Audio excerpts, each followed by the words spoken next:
Hey everyone, welcome back to Grammar Lesson. I'm Mia. And I'm Leo. Good to have you here. So, small story from this morning. I found a cat sitting outside my door. Oh, that's a nice surprise. It really was. The cat just looked at me, very calm, like it belonged there. Wait, let's stay with that for a second. You said a cat first, then the cat. I did, yes. Why two different words for the same cat? Because the first time, it's new information. You don't know this cat yet, so I say a cat. And the second time? The second time, we both already know which cat I mean, so now it's the cat. New thing, a. Same thing again, the. Okay, let me try one. Go ahead. I see a dog outside. A dog? I don't know this dog yet. Right. And now the dog is sitting beside the cat. Yes, now it's the dog because we both know exactly which one you mean. I think I understand it now. There's one more small word, an. It's just a with a small change, used before a vowel sound. An apple, an hour, an idea. Wait, an hour? Hour starts with H. It does, but we don't hear the H. We hear an ow sound, so we use an. Oh, so it's about the sound, not the letter. Exactly. That's the small trick. New thing, a. Known thing, the. Vowel sound, an. You've got it. So what happened with the cat? I gave the cat a little bowl of water. The cat, because we already know it. And a little bowl because that's new information now. It's starting to feel natural already. It will. You don't always need to think about the rule. After some practice, it just starts to feel natural. Did the cat stay? For a little while. Then it just wandered off the way cats do. That's a really sweet morning. It was just a small one. Can I tell you a story too? Please. Yesterday, I walked into a coffee shop near my house. I didn't know it before. A coffee shop. New place. New information. Right. And inside, there was a man reading a newspaper by the window. A man, a newspaper, both new. We haven't heard about them before. Then I ordered a coffee and I sat down near the man. A coffee? New order. First time you mention it. After a few minutes, the man looked up and smiled at me. Now it's the man because we already know exactly who you mean. Yes, and the coffee was actually really good. The coffee because it's your coffee, the one you already ordered. We both know which one. I think I'm starting to hear it now. The little shift from to the. That's exactly it. First mention, same thing again, the. Can I ask something a bit different? Of course. What if I'm talking about something in general, not one specific thing? Like, I love cats. Good question. When you mean cats in general, all cats everywhere, you don't use an article at all. So it's just, I love cats. No no the. Exactly. But if you mean one specific cat, you'd say, I love the cat that visited me this morning. Oh, so general idea, no article. Specific one, the. Right. Same with uncountable things like water, music, or coffee when you're talking about them in general. I love coffee, no article, because it means coffee in general. And I love the coffee from that shop because now it's specific, one particular coffee. This is starting to make a lot of sense. Let's try another one together. What do you think? Do fish need water or do fish need the water? I think do fish need water because it's water in general, not one specific glass of water. That's correct. Well done. I'm actually enjoying this more than I expected. Grammar is much nicer when it comes from real sentences instead of long lists of rules. Can we talk about one more thing? What about things that are just one of a kind, like the sun or the moon? Good example. We use the for things where there's only one. things everyone already knows and shares. So, the sun is bright today.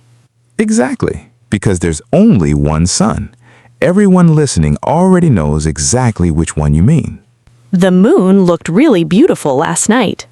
Perfect. The moon, the sky, the world, the internet, all unique, one of a kind. So we use the. That actually makes it a lot easier to remember. It does. Once you notice it's about, is this new, is this known, or is this the only one, the whole system becomes much simpler. New, known, or the only one. I like that. Let's go back outside for a second. Remember the cat from this morning? The one that visited you? Yes. Well, later in the afternoon, I went for a walk in the park near my house. A park, new place, first time you mention it. Right, and in the park, I saw a bench under a big tree. A bench, a tree, both new information. I sat on the bench for a while, just enjoying the sun. The bench, because now we know which one, the one you just mentioned, and the sun, because there's only one. Exactly. You're really getting the feel of this now. While I was sitting there, a little bird landed near my feet. A bird. New. First mention. The bird looked at me for a moment, then flew away. The bird. Same one. Known now.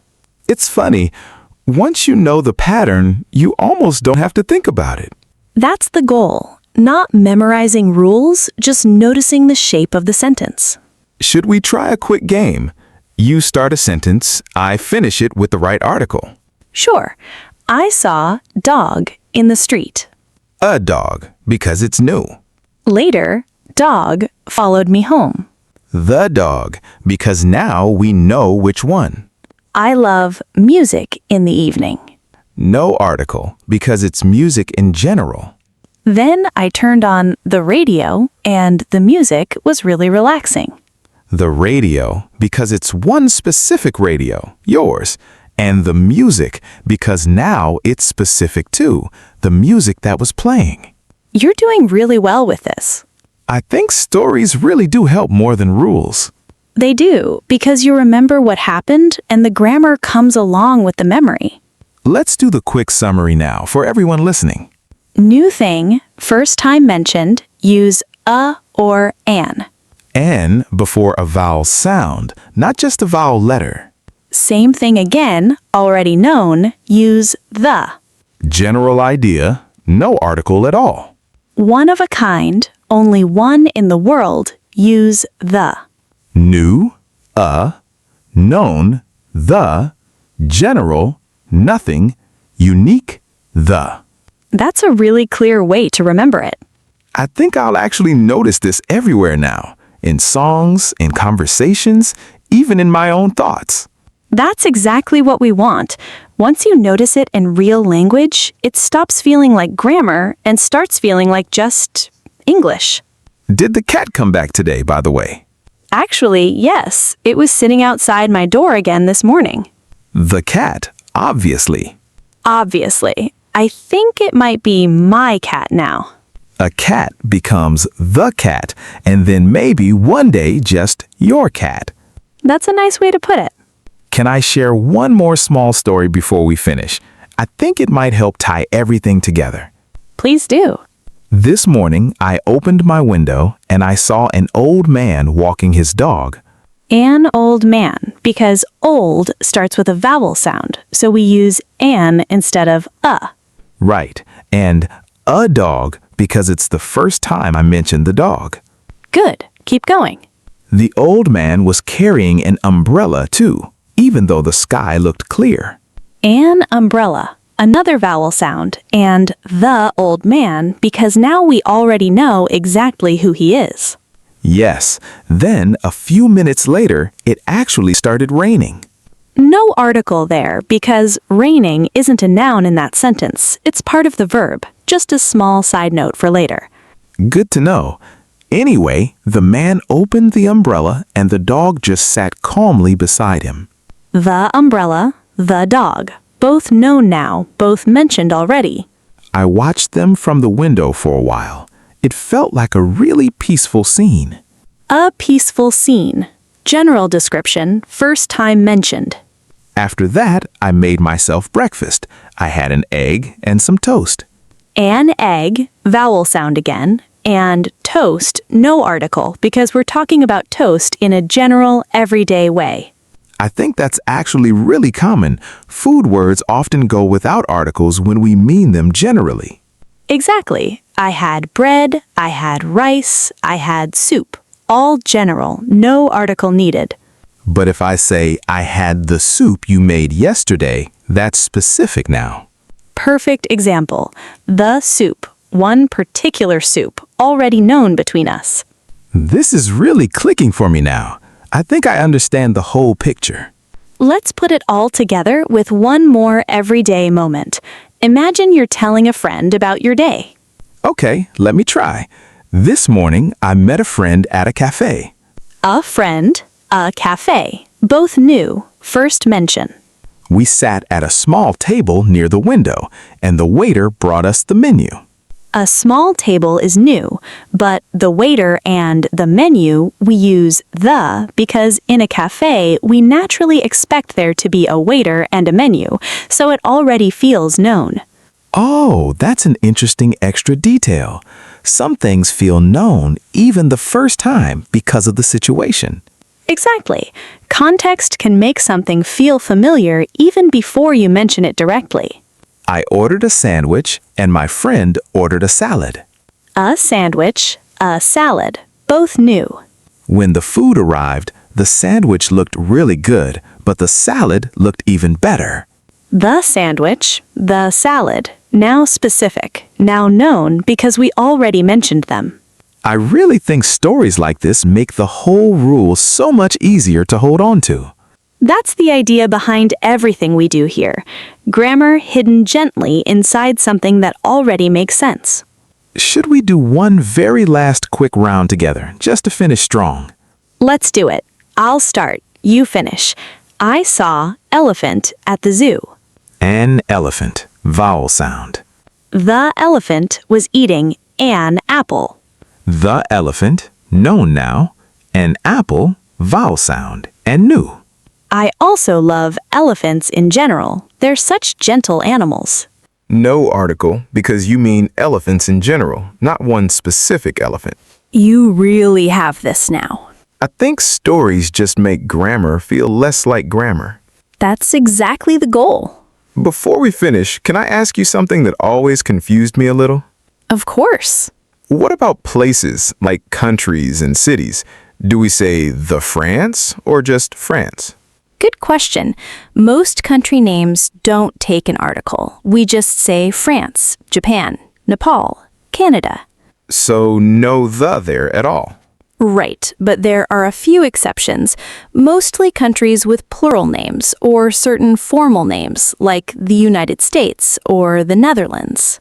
The United States, because it's really a group of states, plural. Exactly, and the Netherlands for a similar historical reason. What about rivers, oceans, and mountains? Rivers and oceans usually take the, like the Amazon, the Pacific Ocean, the Nile. Because there's only one of each, kind of like the sun and the moon. Exactly the same idea, one of a kind, so we use the. But mountains are different.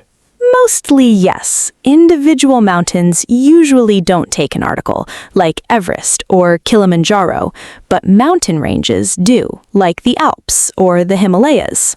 Because a range is really a group, plural again, similar to the United States. You're connecting the patterns really well now. I think once you see the logic, plural groups often take the, single unique things often take the, but simple individual names usually don't. That's a lovely way to summarize it. This has actually been one of my favorite topics so far. Mine too. Small word, but it changes so much about how a sentence feels. All right, I promise this time we'll really finish with the cat. Go ahead. Do you think the cat will come back tomorrow too? I hope so. I already bought a small cat bed, just in case. A cat bed, new information, first time mentioned. And if it comes back tomorrow, I'll finally be able to say, the cat is sleeping in the cat bed. Everything known, everything specific, a full circle. A full circle, exactly. Should we also mention jobs and roles quickly? I remember that being confusing for me once. Good idea. It's a small thing, but very common. When we talk about someone's job, we usually use a or an. Like, my sister is a doctor. Exactly. Or my uncle is an engineer. An engineer, vowel sound again. Right. We don't say my sister is doctor without any article. The job needs a or an because we're describing one role among many people who share it. That makes sense. Lots of people are doctors, so it's like saying one of the doctors. Nicely put. And once we already know exactly which doctor, then we might say the doctor who helped me last year. No now, specific now, the. You really don't need me anymore, Leo. I still like hearing you explain it though. Well, I still like the company. Should we finish with the summary now, properly this time?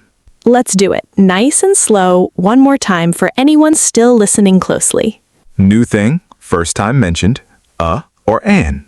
And before a vowel sound, not just a vowel letter. Same thing again, already known, the. General idea, no specific thing in mind, no article at all. One of a kind, only one in the world, the. Jobs and roles, one among many, a or an. And a few special place names like the United States or the Alps, the. That's really the whole picture in just a few small words. Small words, but they carry a lot of meaning. They really do. I think that's a nice thought to end on. Me too. Before we go, one last tiny thing. What if we're not sure which one to use? Honestly, even native speakers pause sometimes. If you're not sure, ask yourself one simple question. Is this new, or do we already know it? New, use a or an. Already known, use the. And if neither, if it's just a general idea? Then leave the article out completely. No no the, nothing at all. New, known, or general. 3 simple boxes. Exactly. You don't need to remember every exception right away. Just start with those 3 boxes, and the rest will come naturally with time. I really like that. It feels much less overwhelming that way. It should feel light, not heavy. That's really the whole point of learning this way. All right, now it's your turn, everyone listening. Write one short sentence using a or an for something new, and then another sentence using the for the same thing, now that we know it. You can also try one sentence with no article at all for something general like coffee, music, or cats. We'll read our favorite comments in the next episode. If this felt nice to listen to, subscribe to Grammar Lesson so you don't miss the next small story. And maybe go make yourself a cup of coffee while you think of your sentence. The good kind, not just any coffee. Thanks for spending this little bit of time with us. See you next time. Bye, everyone.